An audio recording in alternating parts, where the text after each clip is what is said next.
Assalamualaikum warahmatullahi wabarakatuh. Para mahasiswa, saya ini sedang piket di kampus. Kampusnya sepi. Mudah-mudahan adik-adik mahasiswa bisa belajar dengan baik di rumah. Nah, para mahasiswa, ini ada beberapa pertanyaan yang masuk di DM dan di Instagram saya. Mungkin perlu kita bahas ya. Siapa tahu ini persoalan-persoalan ini juga dihadapi oleh mahasiswa yang lain. Yang pertama ini dari pertanyaan dari Amirullah ya. Pertanyaan adalah rencana wisuda periode Juni diundur kapan, Pak? Saya kasihan melihat para pejuang skripsi yang kesulitan mengambil data karena libur. Baik untuk wisuda sementara tetap on schedule pada bulan Juni. Untuk adik-adik yang sedang menulis tugas akhir sementara pengambilan data tidak bisa dilakukan karena libur, maka bisa ditunda di semester depan ya. Nanti akan kita beri waktu khusus, dispensasi khusus untuk yang tinggal menulis tugas akhir, kita tambah 1 semester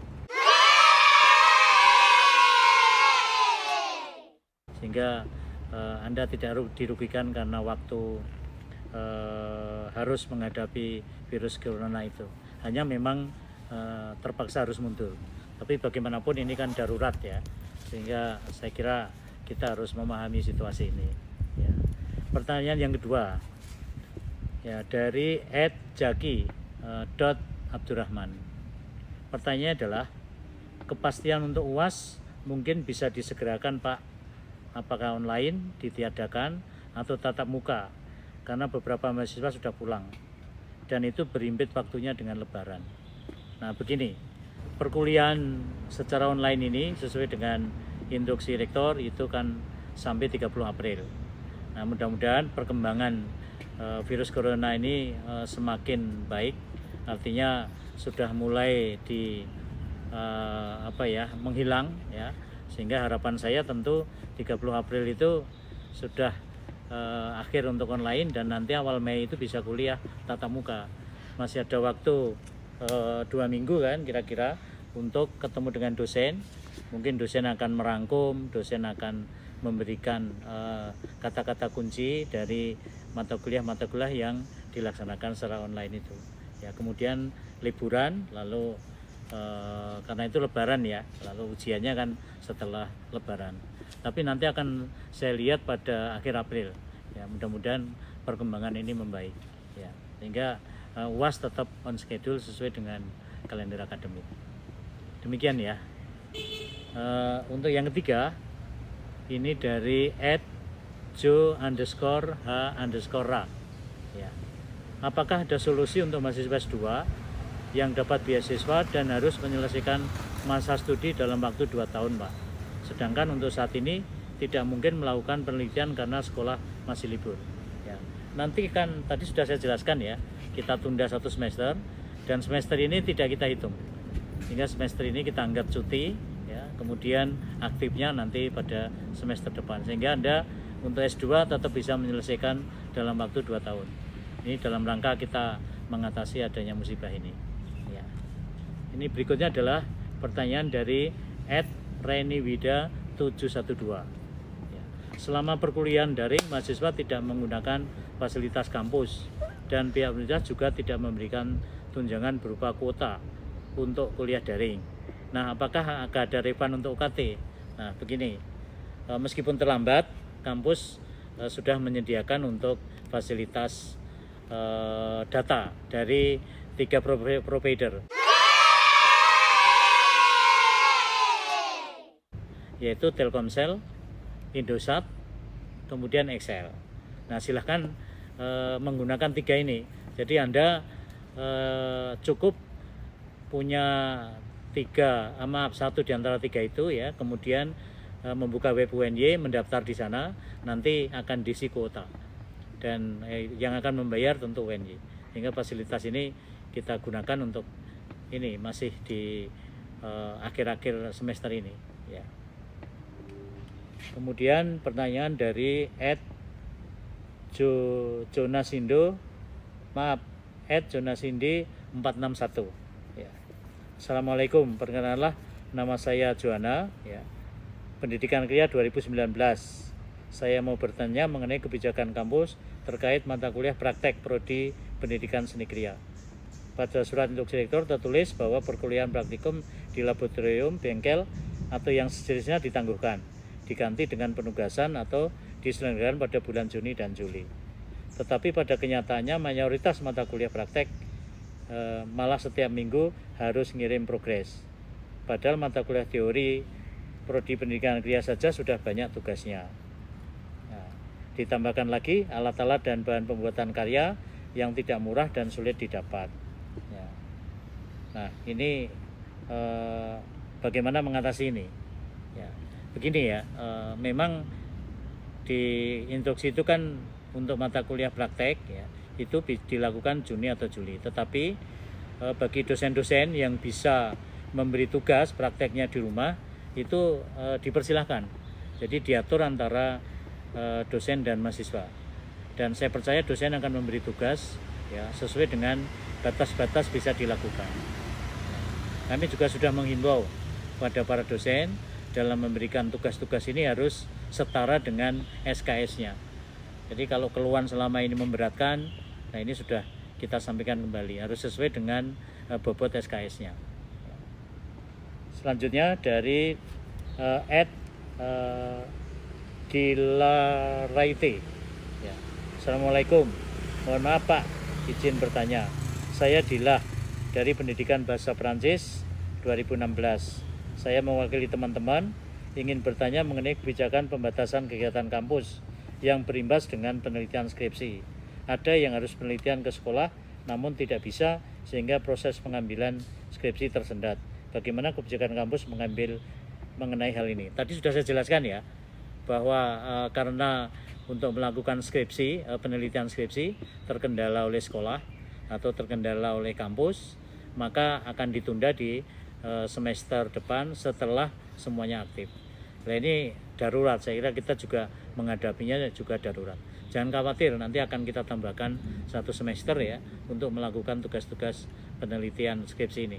Sekarang ini Anda siapkan kembali, mungkin proposalnya diperbaiki ya, atau instrumennya diperbaiki ya, sehingga Anda bisa melakukan penelitian nanti setelah situasinya baik. Jadi ini saya kira kita sudah menunjukkan kebaikan ya, perbaikan ini pemberantasan pemberantasan virus corona ini, sehingga mudah-mudahan situasinya semakin membaik. Nah, ada lagi pertanyaan dari @Leonadila. Ya, saya ingin bertanya Pak, untuk pengurusan yudisium dia tetap diizinkan untuk dilakukan pengurusan seperti bebas perpus, ya, fakultas, tanda tangan dekan dan lain-lain, itu bisa dilakukan atau tetap ditunda. Yudisium itu bisa dilakukan. Tadi saya sudah mengeluarkan surat edaran untuk yudisium dan pendaftaran wisuda serta ujian tugas akhir. Jadi untuk yudisium silahkan. Syarat-syarat yang terkait dengan perpus nanti diurus kemudian. Jadi Anda daftar secara online ya, nanti akan ditetapkan SK yudisium. Untuk syarat perpus dan yang lain nanti dilengkapi setelah situasinya membaik ya, dan nanti sebelum wisuda itu dilengkapi.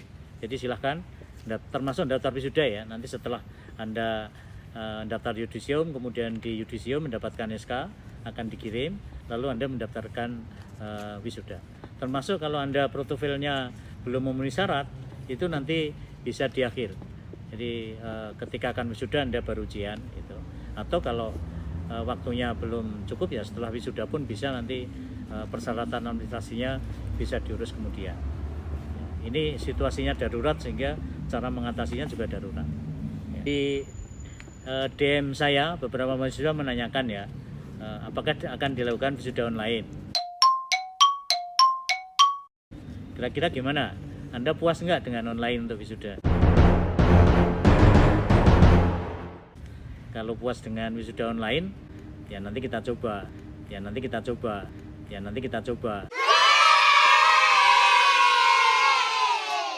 Ya, tapi kampus masih akan berusaha wisudanya langsung. Sehingga sementara kita masih on schedule Juni ya. Kalau situasinya belum memungkinkan tentu nanti kita undur.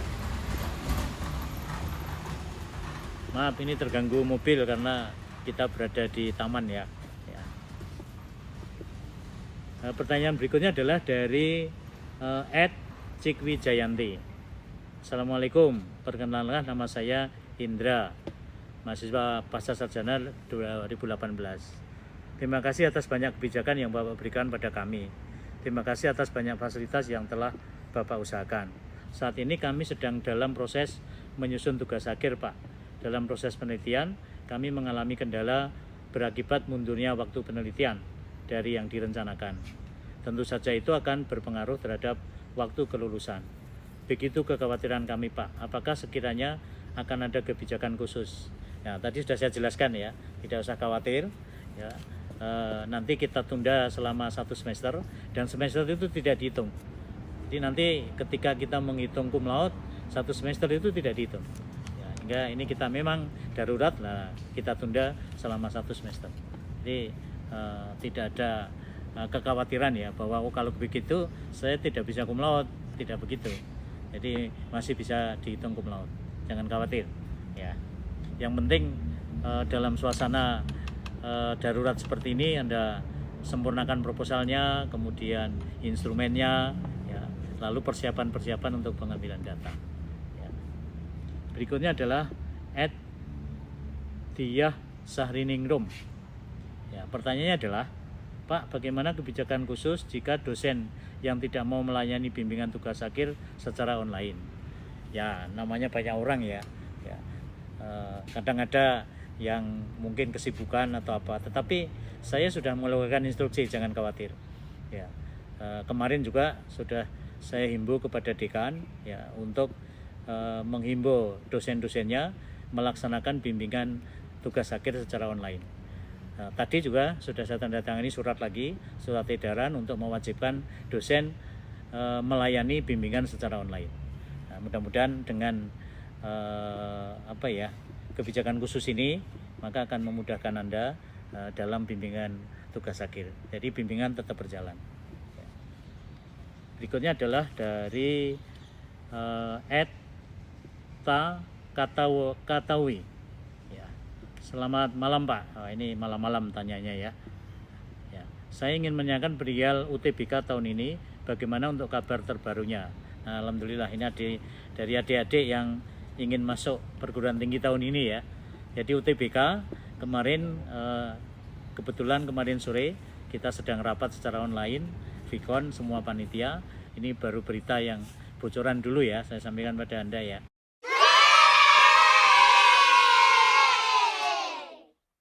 Jadi UTBK dilakukan pada akhir Juni, pendaftarannya pada awal Juni. Nanti akan dikeluarkan pengumuman khusus, jadi silahkan terus mengikuti. Berikutnya adalah dari @danang600. Ya. Mohon maaf Pak, bagaimana dengan mahasiswa yang belum lulus TOEFL? Tadi sudah saya jelaskan ya. Jadi yang belum lulus TOEFL tetap bisa melakukan ujian TOEFL nanti setelah situasinya aman. Jadi jangan khawatir, silakan daftar yudisium, silakan daftar wisuda, nanti diselesaikan pada akhir. Jadi silakan. Berikutnya adalah dari @ojean. Ya. Pertanyaannya adalah, suka juga jadi rektor Pak, kendalanya apa ya ini? Ya, pengalaman jadi rektor itu bermacam-macam ya.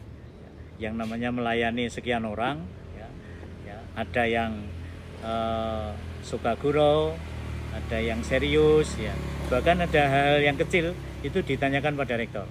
Contohnya ini ada adik mahasiswa yang kos di Karangmalang, itu malam itu diganggu jin ya. Nah, lapor pada rektor, Pak Rektor, saya malam tidak bisa tidur karena diganggu jin, kemudian bangunnya kesiangan, tolong dong jinnya bisa supaya tidak ganggu atau jinnya diminta pergi. Nah, itu kan sampai hal-hal kecil ya, sampai hal-hal yang sangat serius gitu. Apa itu yang sangat serius? Risetnya atau penelitian skripsi nggak kunjung selesai, ya, ya. Antara lain juga proses pembimbingan, ya kan.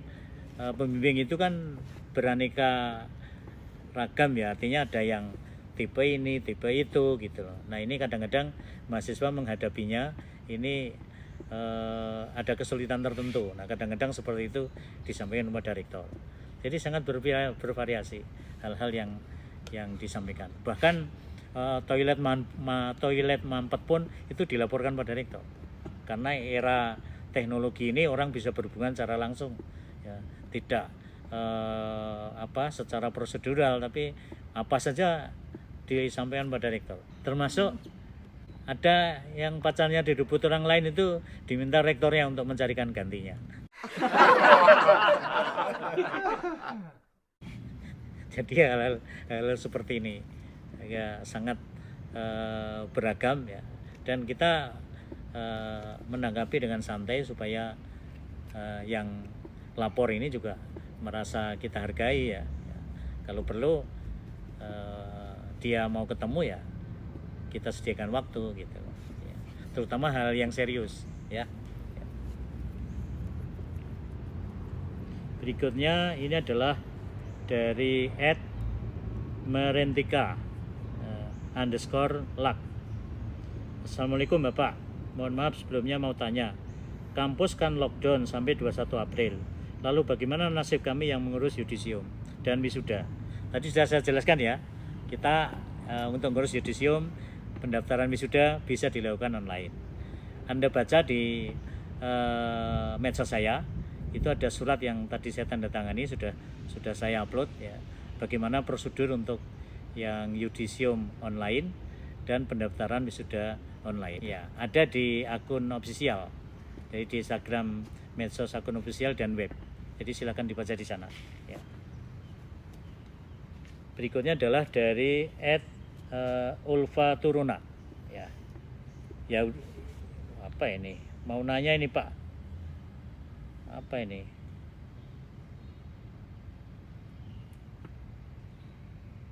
Ya udah, nanya Bapak hari ini udah makan berapa piring? Karena efek di rumah aja Pak. Oh iya, iya. Betul. Jadi perut saya itu sekarang jadi gendut, lihat nih.